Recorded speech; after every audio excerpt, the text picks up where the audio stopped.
Merci beaucoup à Aurelio et Victoria. Merci à vous tous d'être là. Et il y avait beaucoup de compliments dans ce que vous avez dit, merci, très gentil. Mais il y avait aussi beaucoup de choses, de réflexions que je partage complètement. Pour ce livre est une enquête sur une seule question, est-ce que Dieu existe ou pas? Si on veut préciser un petit peu, on dira, est-ce que c'est possible qu'il n'y ait que l'univers matériel, ou est-ce qu'on est obligé de penser que l'univers matériel ne peut pas être suffisant et qu'il y a forcément un Dieu qui l'a créé? Cette question unique ne porte pas sur la foi. On ne dit pas qui est Dieu, est-ce qu'il s'est révélé, comment vivre avec lui. C'est des questions très importantes, bien sûr. Mais ce n'est pas dans le livre. Le livre, c'est juste est-ce que Dieu existe ou pas? Une seule question très simple. Et un seul angle, la rationalité. Et pour examiner cette question, on fait une enquête, on met sur la table une douzaine de sujets différents et indépendants, et on demande au lecteur d'être le jury, c'est-à-dire de se mettre en situation de se demander sur chaque dossier, est-ce que le plus raisonnable, c'est de penser si Dieu existe ou Dieu n'existe pas? Alors, dans ce livre, il y a un schéma qui est très important, c'est celui qui est au début, sur la page 2. En fait, ce schéma, il montre 4 moments dans l'histoire de l'humanité. Avant les grandes découvertes scientifiques, dans le monde entier, à peu près tout le monde était croyant, c'est-à-dire qu'il y avait beaucoup de religions, mais il n'y avait pas d'athées. Pourquoi est-ce qu'il n'y avait pas d'athées dans les siècles lointains? Parce qu'en fait, quand vous êtes un homme et que vous regardez le monde, déjà vous voyez quelque chose qui existe autour de vous, et vous vous dites, si quelque chose existe, il y a sans doute quelqu'un ou quelque chose qui a produit ça.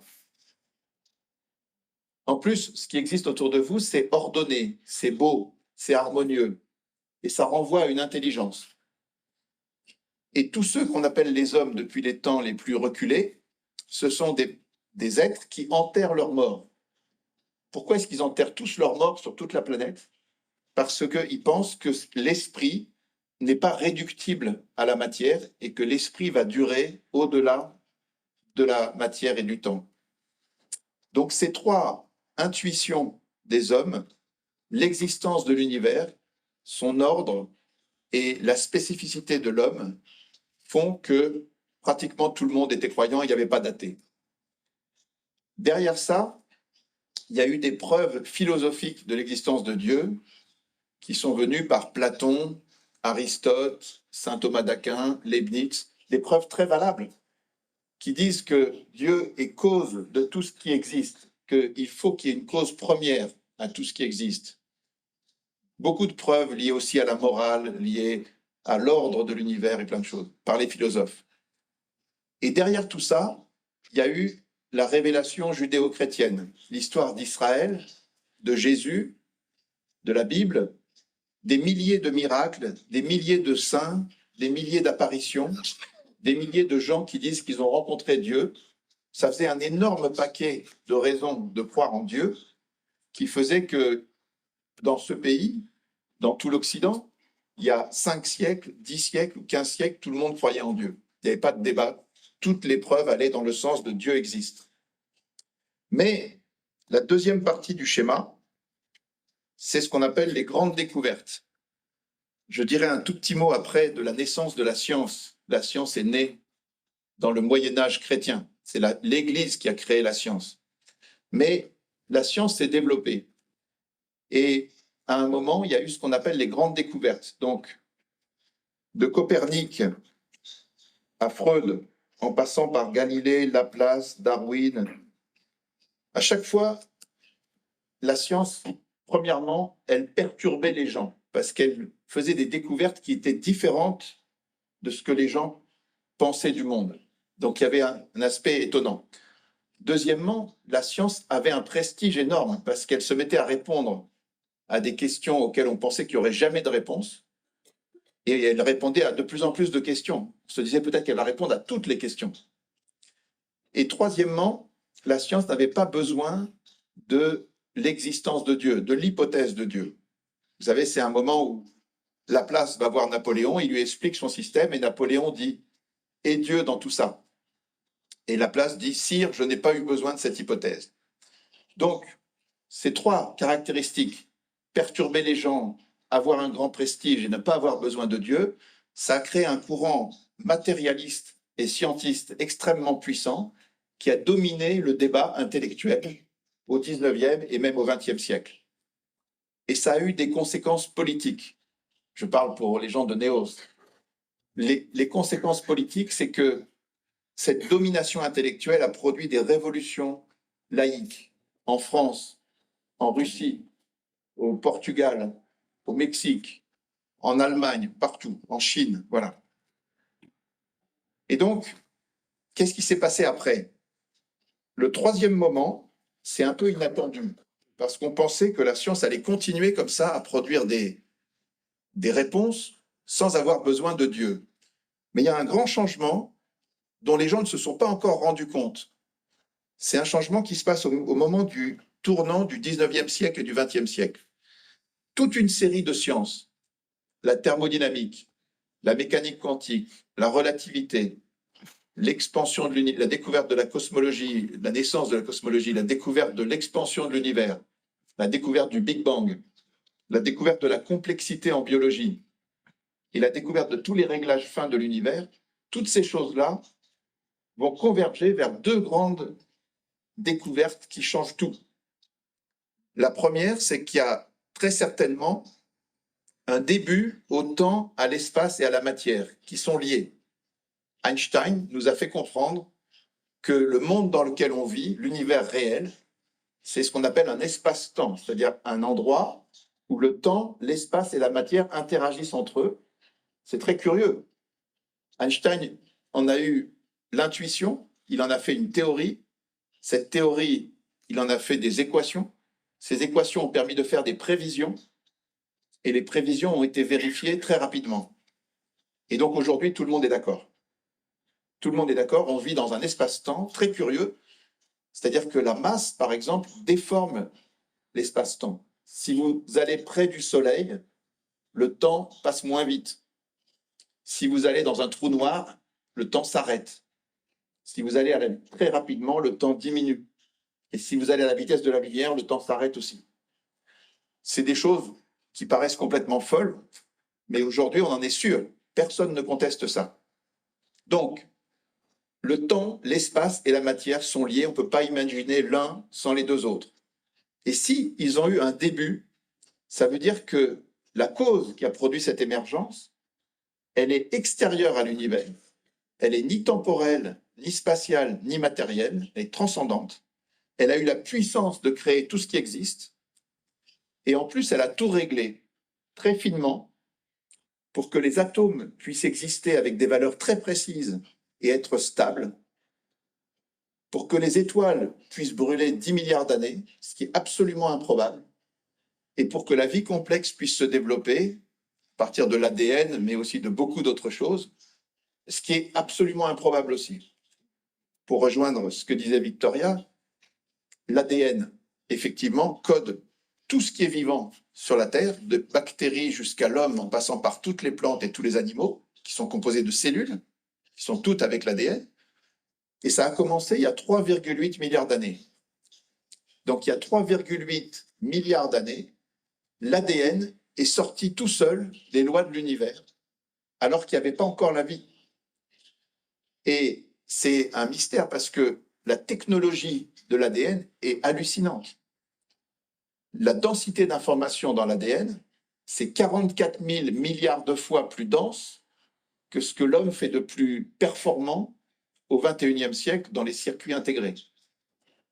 Donc les savants sont stupéfaits, ils disent comment l'univers tout seul, sans l'aide d'une intelligence présente dans l'univers, avec une intelligence extérieure sans doute, mais comment est-ce que les lois de l'univers conduisent à créer une technologie aussi élaborée. Vous voyez, ça pose des questions immenses. Donc, en fait, la science aujourd'hui, elle a conduit toute une série de disciplines, vous voyez, à ces deux conclusions qui changent tout.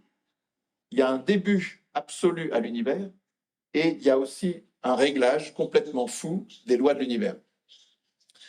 Alors, quand on parle du début, souvent les gens pensent qu'on ne parle que du Big Bang, mais pas du tout. Il y a 5 ou 6 sciences différentes, méthodes rationnelles qui permettent de conclure qu'il y a forcément un début de l'univers. Et qui est un début, c'est très embêtant pour les athées. Je vais vous dire pourquoi. Un des tout premiers athées, il s'appelle Parménide, chez un grec, avec Héraclite, Démocrite, Lucrèce, le romain. C'est des athées, les premiers athées. Parménide, il va dire quelque chose de très juste. Il va donner un principe qui dit ex nihilo nihil. Ça veut dire du néant absolu, il n'y a rien qui peut sortir. Donc si un jour il y avait eu un néant absolu, c'est-à-dire rien du tout, eh bien il y aurait toujours rien du tout, parce que de rien, il n'y a rien qui sort. Et donc, il conclut très justement, il n'y a jamais eu de néant absolu. Il y a forcément quelque chose qui a toujours existé. Alors, il y a deux options. Lui, il est athée, il dit, c'est l'univers qui a toujours existé. Mais il y a une autre option, qui est celle de la Bible, par exemple, qui dit que Dieu a toujours existé, lui, mais il a créé l'univers qui, lui, n'a pas toujours existé. Et donc, dans la pensée, il y avait deux réflexions comme ça, des athées qui disaient le temps est infini dans le passé, et les croyants qui disaient si le temps était infini dans le passé, ça n'empêcherait pas que Dieu puisse avoir tout créé. Mais nous, d'après la Bible, on pense qu'il y a eu un début. Et pendant des siècles, la philosophie seulement a pu parler de ça, mais la science n'avait rien à dire. Mais aujourd'hui, c'est différent, parce que il n'y a pas que le Big Bang qui parle du début de l'univers, de ce qu'on dit dans le livre au début, sans aller trop loin. On parle de la première science qui a parlé du début de l'univers, c'est une science très simple, c'est la thermodynamique.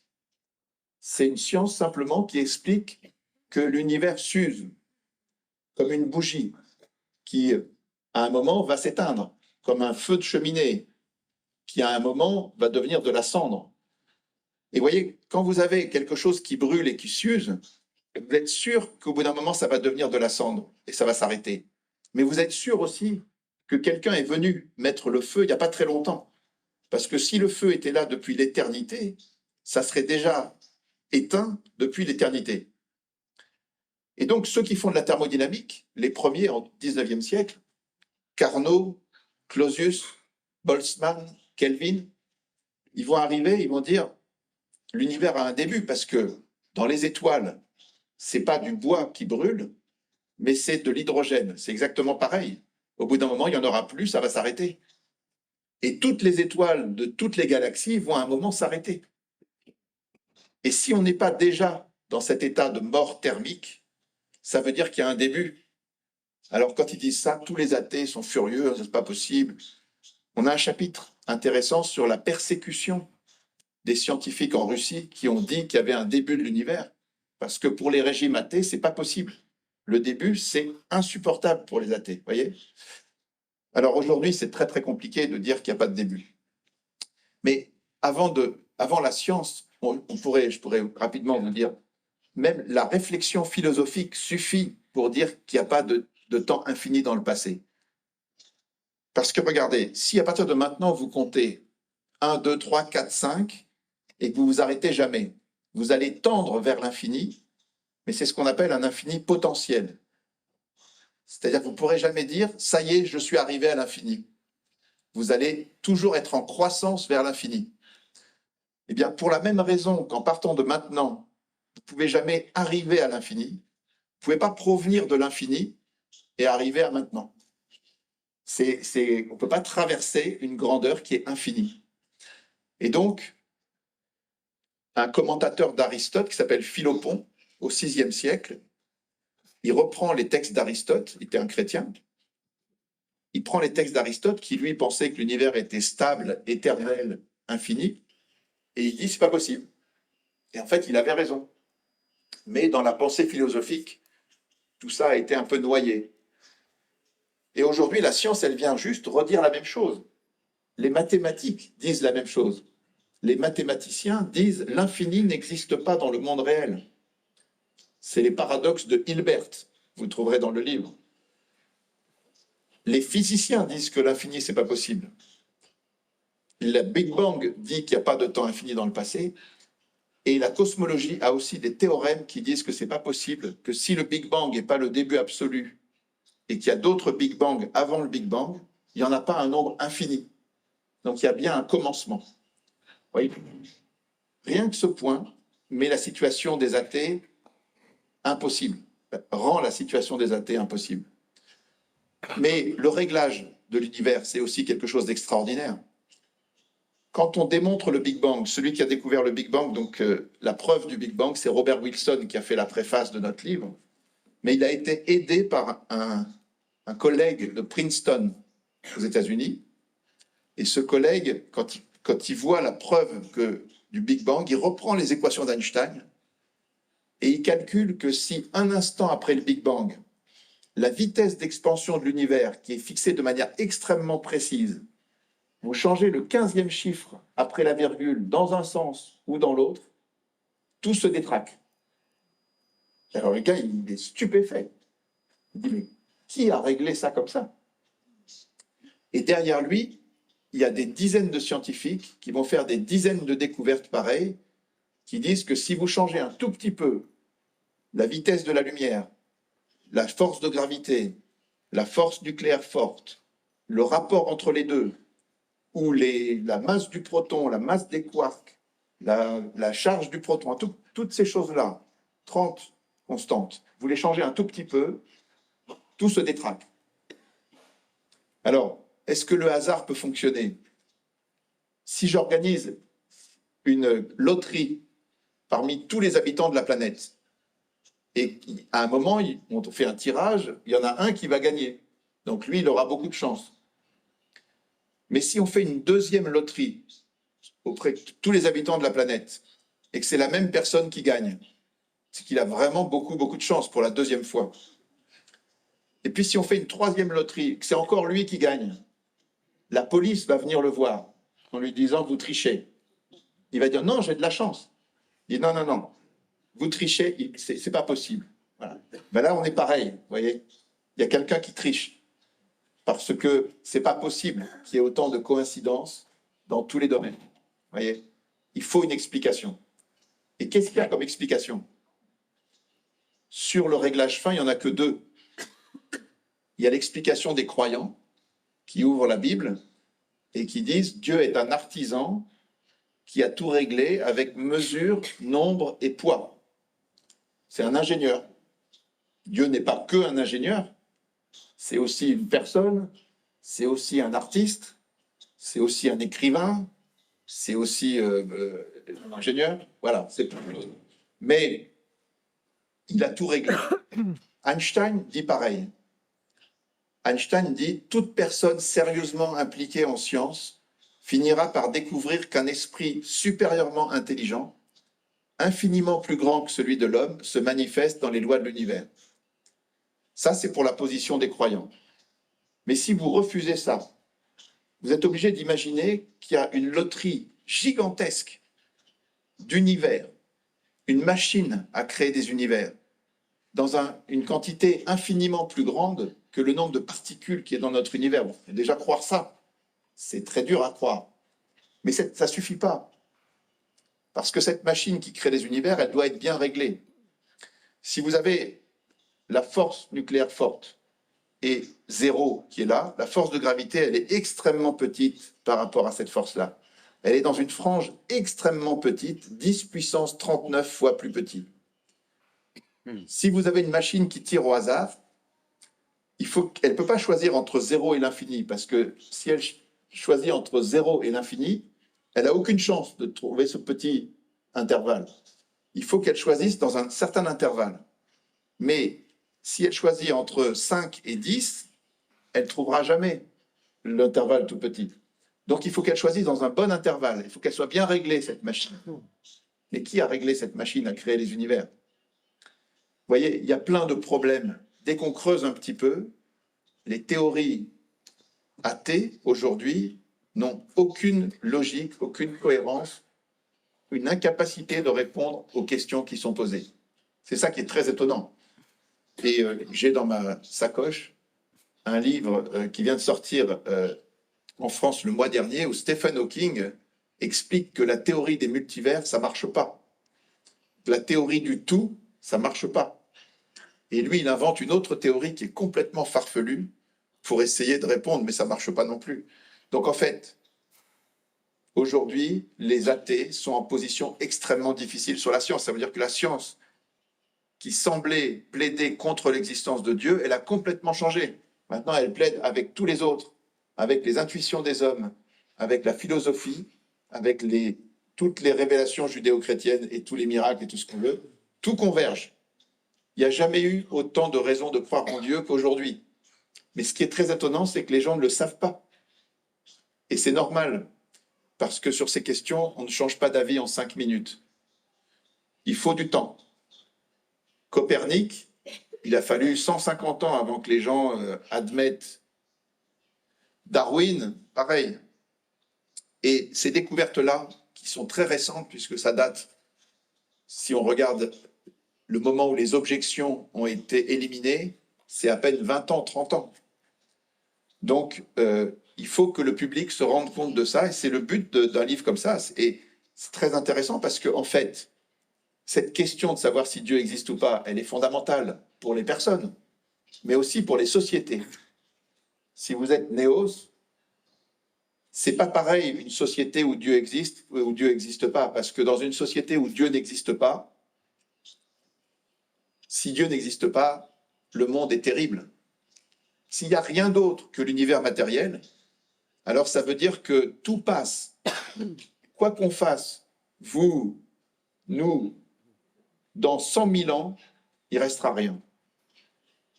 Et donc, c'est un peu désespérant. Vous voyez, c'est un monde où il n'y a pas d'absolu, il n'y a pas de raison de se battre, puisqu'à la fin, il n'y a pas de sens et tout va passer.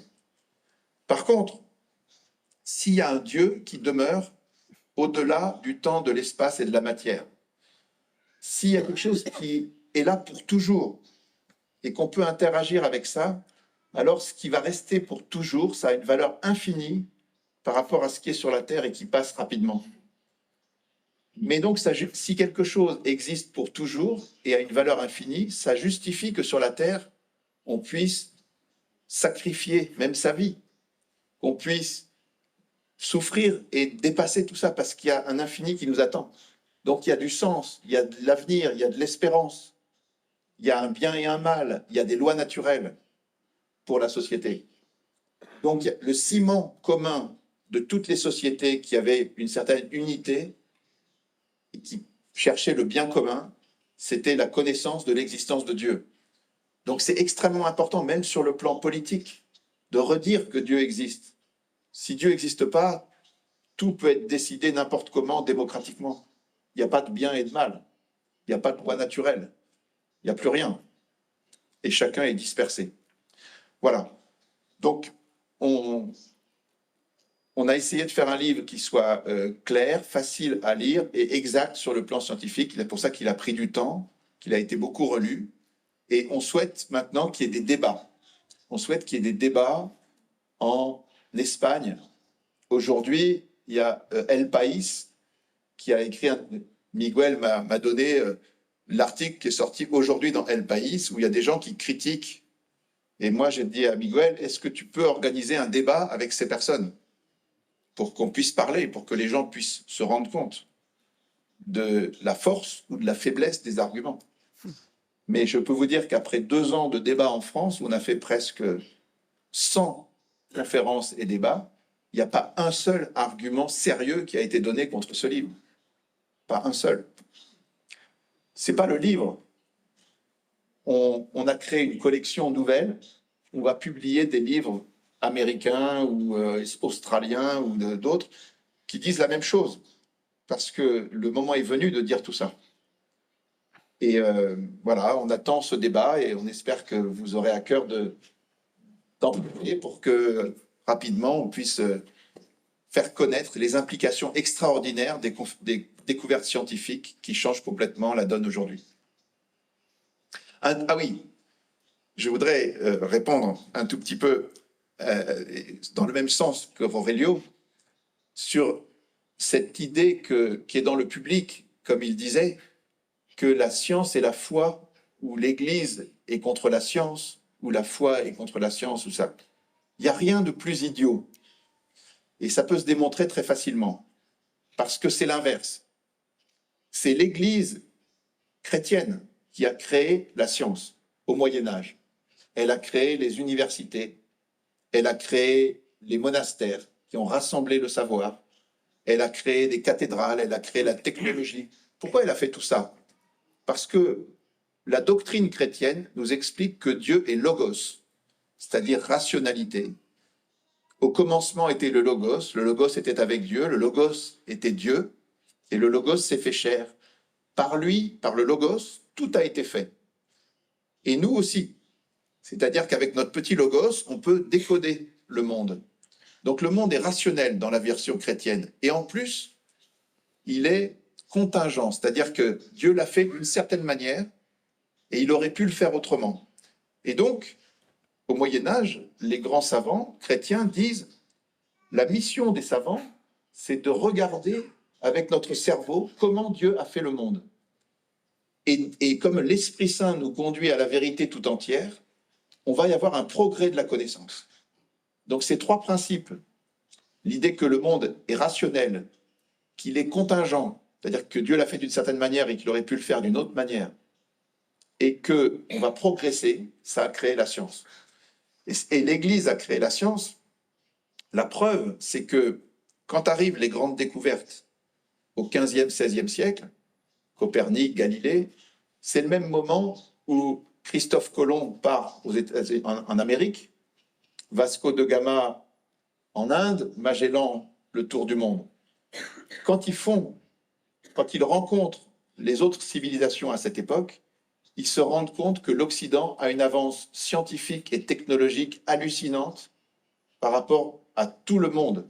Et c'est pour ça que l'Occident va dominer pendant tous les siècles qui suivront, à cause de la science qui est née dans l'Église, dans le monde chrétien.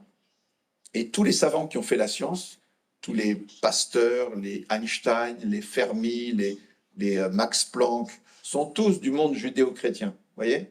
Donc, cette idée que l'Église est contre la science, c'est absurde. C'est une idée qui a été créée par les matérialistes au XIXe siècle, avec deux livres, on les connaît très bien, qui sont nés à ce moment-là, pour raconter une histoire autour de l'affaire Galilée. Mais l'affaire Galilée, c'est un cas. C'est aussi absurde de dire que l'Église est contre la science à cause de l'affaire Galilée que de dire que l'Église est contre la sainteté à cause de Jeanne d'Arc. Vous voyez, l'Église a brûlé Jeanne d'Arc, mais elle n'est pas contre la sainteté.